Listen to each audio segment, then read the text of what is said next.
this module we will discuss solution of undamped free vibration.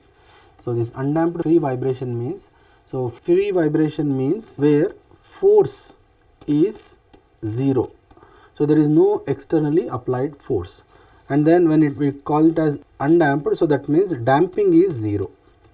So undamped free vibration. So the outline of this discussion or the module is undamped free vibration, and then how to find a solution of this undamped free vibration, and then one example problem will solve in this module. So this is a general dynamic equilibrium equation or equation of motion, we can call it as. So the equation of motion of a vibrating system, so free vibration and forced vibration. Free vibration means where force is equal to 0, and forced vibration means force is present, it is not 0, and in that 4 cases can be formed. One is undamped free vibration. So undamped free vibration, damped free vibration, undamped forced vibration, and damped forced vibration. So undamped free vibration means damping is 0, force is 0. Damped free vibration means damping is present but force is 0. Undamped forced vibration means damping is 0 but force is present. Damped forced vibration means damping is present and also force is present. So these 4 cases we will discuss, out of which we are discussing this first case, that is undamped free vibration. So how does equation of motion look like? So it looks like this: mu double dot plus ku is equal to 0, where damping term is removed from this one and force term is removed from this one. As you can see from this picture, so force is not there and damping is not there. So when force is not there, how the system is oscillating? So system will oscillate with initial disturbance. So that initial disturbance can be in the form of initial displacement, like this initial displacement, it oscillates, or initial velocity which is applied in the form of impulse or velocity. So this is initial velocity, or both initial displacement along with initial velocity, like that. So if we supply initial disturbance, either initial displacement or initial velocity or both, so system will set to oscillate. Then how do we find the solution of this equation of equilibrium, that is mu double dot plus ku is equal to 0. So for that we will discuss here. So how to form a solution. So this is mu double dot plus ku is equal to 0. So this is a basic equation of motion. So we want solution, we are interested in the solution, which is u. So u, we are assuming it as u is equal to e to the power of st is a possible solution. So this we are assuming that e to the power of st is a possible solution. So this is a usual solution taken for simple harmonic motion problems. So if u is equal to e to the power of st is a solution, then its derivative, that is u dot, that is velocity. So if we differentiate this one, we get s multiplied by e to the power of st, and then if we double differentiate the same, then we get s square e to the power of st. So we substitute u and u double dot in the original equation. So if we substitute that, as you can see here, so u double dot as e to the power s square e to the power of st we have substituted, and then u as e to the power of st we have substituted. So that is mu double dot plus ku is equal to 0. So in this we can take e to the power of st as common, and m s square plus k in bracket multiply by e to the power of st is equal to 0. So from this equation we can clearly see that for this equation to become 0, either first term should be 0 or second term should be 0, mathematically speaking. So if second term is 0, so that means what? Second term is nothing but the assumed solution. So we cannot make this second term 0. So if second term is 0, that will become a trivial solution. Trivial solution. So for non-trivial solution, this e to the power of st, which is the assumed displacement response, it cannot be 0. So that means what? If e to the power of st cannot be 0, so then that means bracket term should be equal to 0. So that is ms square plus k is equal to 0. So this bracket term should be equal to 0. So if this bracket term is 0, then what is going to happen? Let's see in the next slide. Yeah. So if that bracket term is equal to 0, so which is ms square plus k is equal to 0. So, it means s square is equal to minus k by m, and then s will become under root minus k by m. So, this under root minus k by m, if we take out this minus under root I, under root minus 1 multiply by under root k by m to separately with a symbol plus or minus, because it is in the inside the square root, it is coming out. So, then we can have two answers to this one, S1 and S2. So, that S1 is with plus symbol and S2 is with minus symbol, and then this under root k by m can be represented as omega n, which is called natural frequency of the system. Natural frequency of the system. So, then that gives us two roots to this equation, that is S1 is equal to plus I omega n and S2 is equal to minus I omega n. So, these two values are there, S1 and S2. So, now upon substituting this S1 and S2 in the back in the equations, so we get this. So, ut a1 e to the power of plus I omega n and a2 e to the power of minus I omega n. So, this is a form of solution of linear differential equations with constant coefficients, linear differential equation with constant coefficients. So, this is a solution form of that. So, this is complicated, so we need simplified solution. So, there we use the trigonometrical functions, which is cos x can be represented as in the form of exponential terms, that is e to the power of ix plus e to the power of minus ix by 2, and sin x can be represented as e to the power of ix minus e to the power of minus ix by 2.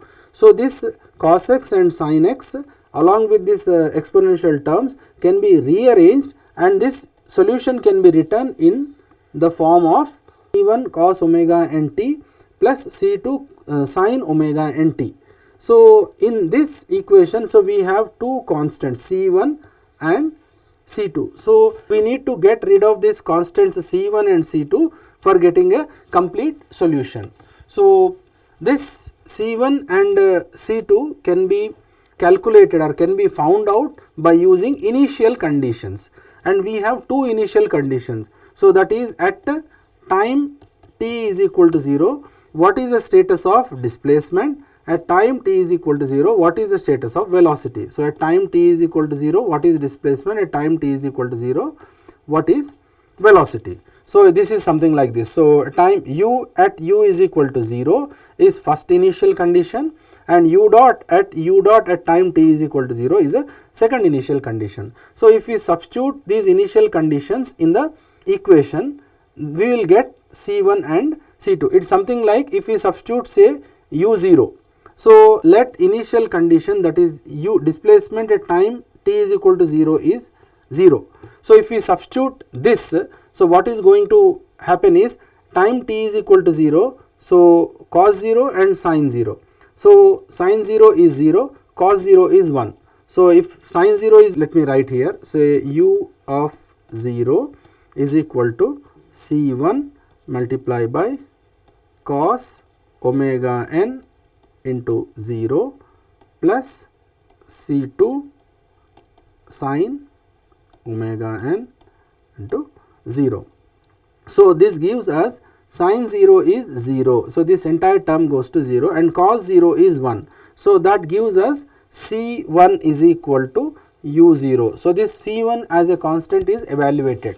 Now, we need C2. So, C2 is having a term as of like in second initial condition is having u dot. So, but we have solution u. So, we need to do the differentiation of this solution. So, u dot of t is equal to C1 term will remain like that, then differentiation of cos will be minus omega n sin omega n t plus differentiation of the second term, that is C2 will remain like that, omega n cos omega n t. Now, we need to apply the second initial condition in this one. So, that second initial condition is u dot 0. So, u dot 0 is equal to 0 if we are using, then C like omega C1 into omega n with minus symbol, and then sine omega n 0 plus C2 omega n cos omega n into 0. So, again here you can see sine 0 is 0. So, this entire term goes to 0, cos 0 is 1. So, that means what, u dot 0 is equal to C2 omega n. This implies C2 is equal to u dot divided by omega n. So, we got C1 constant and we got C2 constant and C1 constant. So, if we substitute this C1 and C2 constants in the original equation, that is a solution. So, we get this. So, from this you can see this is a solution of undamped free vibrations. So, in this u0 is the initial displacement and u dot 0 is the initial velocity. So, from this equation we can clearly see that if we supply initial displacement or initial velocity or both, then only undamped free vibration, then only there will be oscillation in the system. Otherwise, if initial displacement is 0 and initial velocity is 0, system cannot oscillate, system will be in the static position only. So, now this slide shows the overall summary of undamped free vibration. So, this is a system where damping is 0 and force is 0. Then equation of equilibrium is mu double dot plus ku is equal to 0. If we divide this equation by m, so that gives us u double dot plus k by m, we have already discussed, that is equal to frequency omega n. Omega n is equal to under root k by m. So, if k by m is nothing but omega n square. So, this is a equation of motion. The solution of equation of motion is this. Solution of equation of motion is u0 cos omega n t plus u dot 0 by omega n into sin omega n t. So, in this u0 is initial displacement, u dot 0 is initial velocity, and natural frequency which is omega n is equal to under root k by m. Yeah, again initial displacement, as you can see here, at time t is equal to 0, this is the time scale. At time t is equal to 0, initial displacement is having some value, it is non-zero value, okay, some value is there, but initial velocity is, that is tangent is horizontal to the x axis, that means initial velocity is 0, initial displacement is non-zero. In the second case, initial velocity is present, initial displacement is 0 and initial velocity is non-zero. And here in third case, initial displacement is there, also initial velocity is. So, these three cases are there: initial displacement, initial velocity and initial displacement along with initial velocity, with initial velocity, with initial velocity, with initial velocity, with initial velocity, with initial velocity, with initial velocity, with initial velocity, with initial velocity, with initial. Now, let us try to find out the system parameters, so which are very much essential in linear single degree of freedom system for finding the solution. So, the two important system parameters in undamped free vibration are mass and stiffness, mass and stiffness, that is m and k. So, mass and stiffness. So, if we look at this structure, a slab supported on 4 columns. So, thickness of the slab is given is 120 millimeter thick and column size is 230 by 300. So, 230 on one side, 300 on the other side, 230 by 300 mm column size, and the grade of concrete used as M20 grade concrete, material grade, and height given as 3 meters. So, a note is given that all the columns are fixed at base, fixity is there here, fixed at base, slab is rigid in its plane. So, there are no internal deformations in the slab, internal deformations are not considered in the slab. So, then how do we calculate the system parameters? So, first of all we need to calculate mass of the slab. For calculating mass of the slab, we calculate the weight of the slab first. So, weight of the slab is we can get it through volume multiplied by weight density. So, volume is 3 meters by 3 meters by this 120 mm thick. So, this is the slab volume of the slab concrete, multiply by weight density. So, since this is reinforced cement concrete slab, so 25 kilonewton per meter cube is a weight density. So, that gives us 27 kilonewton as a weight of the slab. So, mass of the slab is equal to weight divided by gravity. So, gravity value we are taking it as 9.81 meter per second square and 27 kilonewton, that is multiplied by 1000, we get 27,000 Newton divided by 9.81. So, we get 2750 kg is the mass of the system. So, this is the first parameter. Now, we need to find out second parameter, stiffness. One note that columns are assumed as massless. So, usually columns contribute to the slab mass, but in this case we are ignoring the mass of the columns. Columns are contributing only for stiffness. So, how to calculate the stiffness of the column? So, first of all we find out the modulus of elasticity of the material, column material, that are the concrete material. Since concrete material is given as M20 grade concrete, so according to IS 456 2000, we calculate modulus of elasticity as 5000 under root FCK. So, which is 22,360 Newton per millimeter square, that is modulus of elasticity. And then moment of inertia of column section I is 300 into 230 cube divided by 12. This is along one direction. And lateral stiffness, say one column. So, if we take stiffness of this column along this direction, if it is moving like this in this direction, so 1 unit. So, this we have already discussed in detail.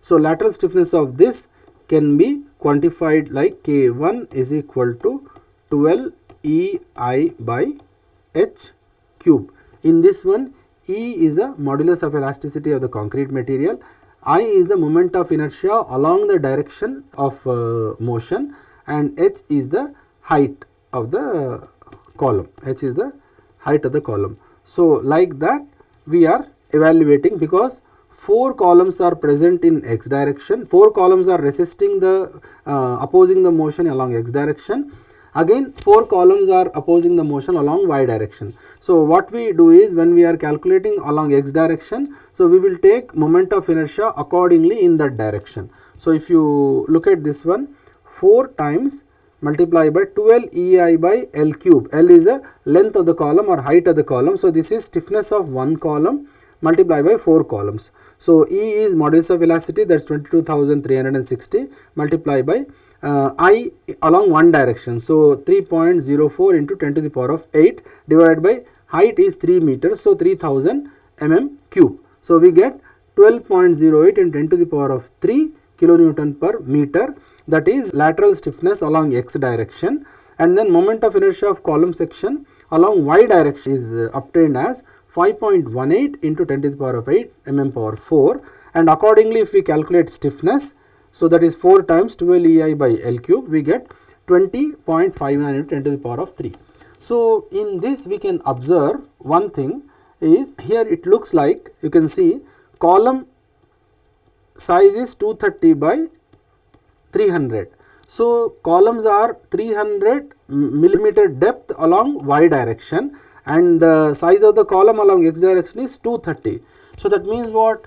Along x direction a structure is little flexible, and along y direction structure is little stiff. This is a relative stiffness. So, along x direction it is flexible relatively, along y direction it is stiffer relatively. So, the same thing we can see in the stiffness also. So, along x direction we are getting stiffness, that is resistance to deformation, as 12.08 into 10 to the power of 3 kilonewton per meter, and along y direction 20.59 into 10 to the power of 3 kilonewton per meter along y direction. So, this is a stiffness calculation along x direction and y direction.